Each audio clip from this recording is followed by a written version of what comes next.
you have to wear a mask and hand sanitizer. So you have to pump the hand sanitizer and put on a mask. I go, oh, okay, so I have to put on a mask. She goes, yeah, until you sit down. Because the germs can't get me when I'm seated. Yeah.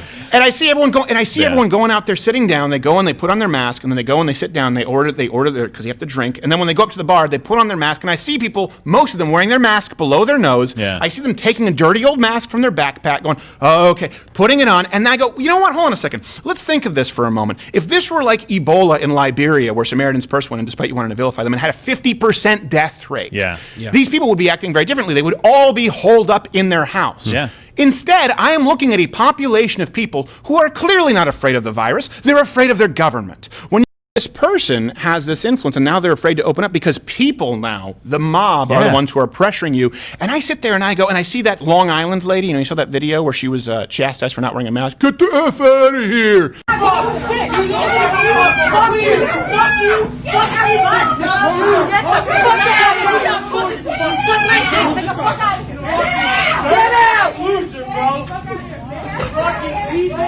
Get out!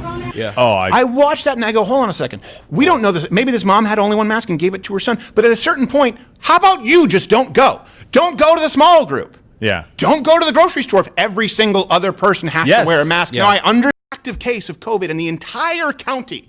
One. Wow. There have been 2 new cases, not deaths, in the last month, I believe. But they tally it up, go, there are 11 in this county. No, there's 1 active case. You're trying to add them all up cumulatively. No. 10 of them are no longer active.